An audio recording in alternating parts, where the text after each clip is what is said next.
आप मैं हम सब अपनी बॉडी फेस या मीन्स ओवरऑल खुद का ख्याल रखते हैं। कभी बॉडी स्क्रब कर रहे हैं, कभी फेशियल कर रहे हैं, कभी मसाज कर रहे हैं एंड व्हाट नॉट। सिर्फ अपनी स्किन को ग्लो देने के लिए हम हर चीज़ करते हैं, बट एक चीज़ जो हम हमेशा भूल जाते हैं that is detox our mind. हम अपनी बॉडी का तो ख्याल रखते हैं, दैट्स गुड, हमें रखना भी चाहिए, लेकिन क्या हम अपने दिमाग को भी रीसेट करते हैं? हमारी सोच, हमारे इमोशंस, हमारा स्ट्रेस जो है, ये सभी कुछ हमारे अंदर का, हमारी ज़ात का एक पार्ट है जिसे हम परफेक्टली डील नहीं करते। हम हर टाइम रेस में भागते हैं, हर तरफ शोर, अंधेरा, सोशल मीडिया, डेडलाइंस, हम हर टाइम खुद को कंपेयर करते रहते हैं। और इस सब से जान छुड़ाने के लिए मैंने क्या किया, मैंने 7 दिन का एक जर्नी स्टार्ट किया, not to become perfect but just to come back home. Home means to myself. आज मैं आपको एक ऐसे 7 दिन की जर्नी पर लेकर चलती हूँ जहाँ पर हम अपनी बॉडी की तरह अपने माइंड को भी डिटॉक्स करेंगे। ये एक सेल्फ लव डिटॉक्स है जहाँ हम अपने अंदर के शोर को, अपने अंदर के स्ट्रेस को, टेंशन को छोड़कर फिर से रिचार्ज करेंगे। और आपको एक चीज़ याद रखनी है, ये डिटॉक्स किसी डाइट के लिए नहीं है, ये दिल के लिए है और सोल के लिए है। मैं आप लोगों के साथ जो अपनी 7 डे जर्नी शेयर करने वाली हूँ ना, that is my too much personal journey. Okay, आप भी इसको फॉलो करके अपने माइंड को डिटॉक्स कर सकते हैं। मैं आपके साथ इस वीडियो में अपना एक्सपीरियंस शेयर करने वाली हूँ कि मैंने अपने माइंड को 7 दिनों में किस तरह से डिटॉक्स करा। आप भी इस रूटीन को फॉलो कर सकते हैं। तो डे 1 मैंने क्या किया, day 1 is disconnect to reconnect. सबसे पहले मैंने क्या किया कि मैंने अपने फ़ोन को स्विच ऑफ किया, that is first and foremost thing. Instagram, WhatsApp, Twitter, हर चीज़ मैंने बंद कर दी, सारे नोटिफिकेशन टर्न ऑफ कर दिए। 1-2 घंटे तो मुझे काफ़ी ज़्यादा awkward फील हुआ। फिर क्या हुआ कि उस साइलेंस में मुझे थोड़ा सा पीस महसूस होने लगा। मैं वॉक करने के लिए चली गई without any music, without any distraction. खुद से बातें करती रही, ठीक है, सेल्फ टॉक करती रही, कोई डिस्ट्रैक्शन नहीं थी। उस वक्त मुझे ये फील हुआ कि मुझे अपनी जो आवाज़ है ना, मुझे अपनी खुद की जो वॉइस है वो सुनाई नहीं देती थी, क्योंकि हर टाइम बिजी। जब भी फ्री होना, हैंड्स फ्री लगाओ, बैठो, व्हाट्सएप ऑन करो या फिर इंस्टाग्राम ऑन करो, रील्स देखो, बस इसी में लाइफ जो थी वो चलती जा रही थी। उस दिन मैं अपने आप से मिली, बिल्कुल खामोशी से, लविंगली मैंने खुद को कहा आई मिस यू। ठीक है, मैंने खुद को रियलाइज़ करवाया कि मैं खुद से बहुत प्यार करती हूँ और मैं खुद को टाइम देना चाहती हूँ। सोशल मीडिया से टोटली डिस्कनेक्ट हो गई ताकि मैं अपने आप से बात कर सकूँ, अपने दिल की बात सुन सकूँ, अपने माइंड को रिफ्रेश कर सकूँ, ताकि मैं ये नोटिस कर सकूँ कि एक्चुअल में मेरी लाइफ क्या है। ठीक है, एक्चुअल में मैं किस तरह से अपनी लाइफ को जी रही थी। मैंने ये चीज़ महसूस की डे 1 में। Day 2 that is mirror talk. Okay, next day जब मैं जागी तो मैंने धीरे धीरे मिरर के सामने खुद से बात करने की कोशिश की, without any makeup, without any judgement. सिर्फ मैंने खुद को देखा और धीरे धीरे खुद को कहा कि I am healing, okay, I am trying, I can do it. मैंने खुद से बात की, खुद को इनकरेज किया। फिर मैंने एक डायरी उठाई और खुद को सिर्फ 3 अच्छी बातें बताई। यानी कि ऐसी कौन सी 3 बातें हैं जो मेरे अंदर मौजूद है। एक तो मैंने लिखा कि मैं किसी को हर्ट नहीं करती, ठीक है। सेकेंडली मैंने लिखा कि मैं पॉजिटिव रहने की कोशिश करती हूँ। और थर्डली मैंने लिखा कि मैं हर चीज़ हर दिन ट्राई करती हूँ, ट्रस्ट मी और नॉट। उस लम्हे मुझे ऐसा लगा जैसे मैंने अपने दिल को हक किया हो। ठीक है, मुझे इतना अच्छा फील हुआ, आई कांट एक्सप्लेन। आप ये करके भी फील कर सकते हैं कि जब खुद से मोहब्बत शुरू की जाए तो कैसा फील होता है।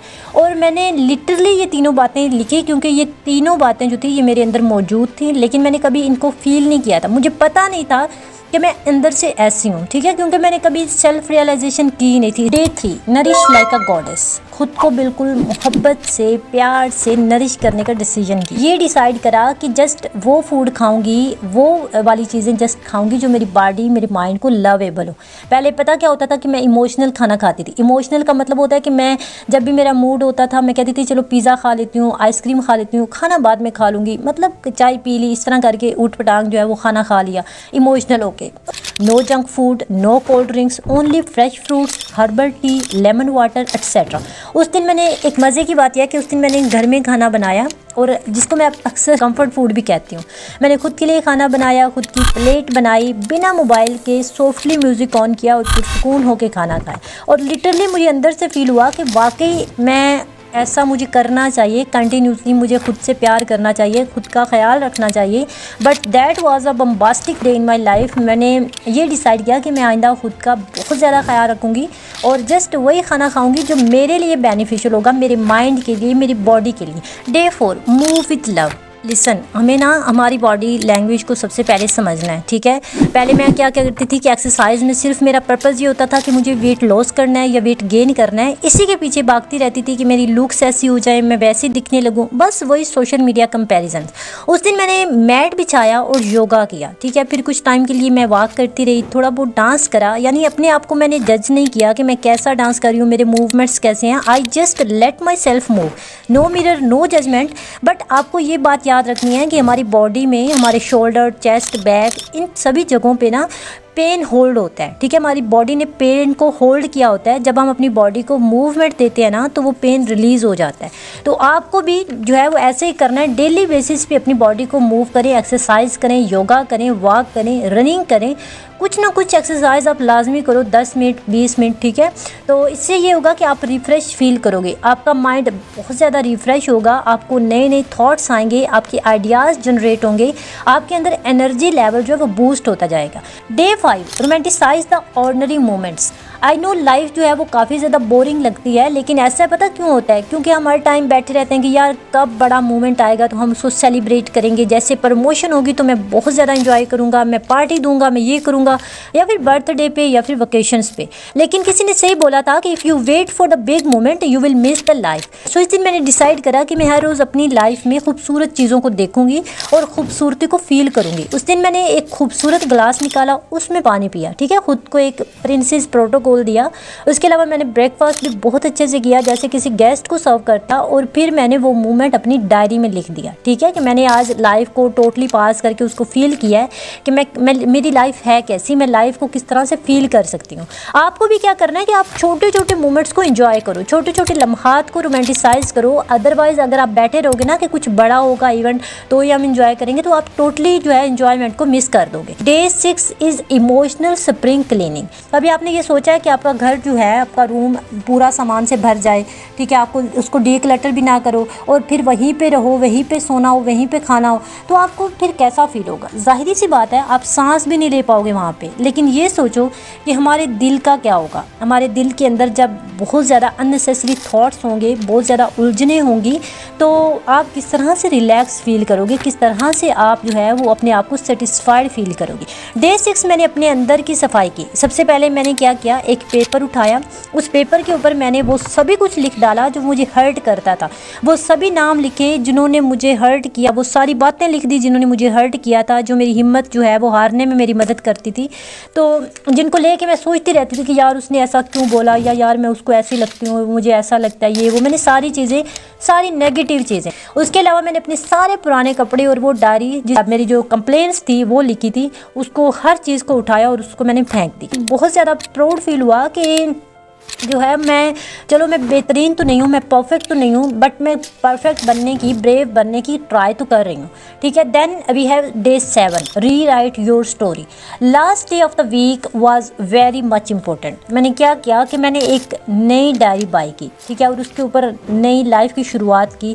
काफ़ी सोचा कि इन 7 दिनों से पहले वाली रूटीन जीना चाहूँ या फिर ये 7 दिन का जो वर्जन है इसी के ऊपर अमल करते रहो। फिर मैंने ये लिखा कि मैं वो लड़की हूँ जो सुबह बगैर किसी कंपैरिजन के जागती हूँ, ठीक है। फिर मैंने खुद को पुश किया, खुद को कंसिस्टेंट और मजबूत रहने पर अपने आप को गुड बोला। ये 7 डे का डिटॉक्स मेरी लाइफ का एक टर्निंग पॉइंट था, ठीक है, विदाउट एनी थेरेपिस्ट। अगर तुम ये वीडियो सुन रहे हो तो समझ लो ये सिर्फ मेरी स्टोरी नहीं थी, ये तुम्हारी भी हो सकती है। मैं कोई परफेक्ट इंसान नहीं हूँ, ना ही कोई जो है इन्फ्लुएंसर हूँ। मैं एक सिंपल सी लड़की हूँ जो कभी टूट गई थी, जिसको लोग जो है वो बहुत बुरी तरह ट्रीट करते थे, जिसको लोग बहुत कम समझते थे, इम्पोर्टेंस नहीं देते थे, और वो खुद भी खुद को इम्पोर्टेंस नहीं देती थी, ठीक है। उसे पता नहीं था कि मैं अपने माइंड से वो सारी नेगेटिविटी कैसे निकालूं, मैं कैसे अपने आप को इम्पोर्टेंस दूं और ख़ुद को देखूं, जस्ट अपने आप को, अपने आप की ज़ात को देखूं कि मैं परफेक्ट हूं, I am brave, I am enough. तो हमेशा लोगों की अप्रूवल में रहती थी कि लोग जो हैं वो आएँ मुझे बताएं कि यू आर परफेक्ट, ठीक है। लेकिन फिर क्या किया, मैंने खुद को खुद ही जोड़ लिया। अगर मैंने कर लिया है तो तुम भी कर सकते हो। तुम चाहो तो खुद से प्यार कर सकते हो बगैर किसी वजह के, ठीक है। तो चलो इस वीडियो को जस्ट देख कर ना जाना, आज से अपनी 7 डे हीलिंग चैलेंज शुरू करो, ठीक है। Not for anyone else but for yourself. क्योंकि अगर हमारी बॉडी परफेक्ट लगेगी, अगर हमारी स्किन परफेक्ट लगेगी, तो साथ में हमारा जो इनर सेल्फ है, जो हमारा इनर पीस है, वो भी परफेक्ट होना चाहिए। हम अंदर से मुतमईन होने चाहिए, हमारा माइंड रिलैक्स होना चाहिए, तभी हम कॉन्फिडेंट लगेंगे, तभी हम ब्यूटीफुल लगेंगे। अदरवाइज़ ये जो नरिशमेंट है ना, ये जो स्किन केयर है, ये जो हेयर केयर है, बॉडी केयर है, ये जस्ट अपेरेंटली हमें खूबसूरत दिखाएगी, लेकिन हमारे अंदर जो बेचैनी होगी ना, उसको आप ख़त्म नहीं कर सकोगे अगर आप अपने माइंड को डिटॉक्स नहीं करोगे। वीडियो अच्छी लगी तो इसको अपने फ्रेंड्स के साथ भी लाजमी शेयर करो और चैनल को लाजमी सब्सक्राइब कर लेना।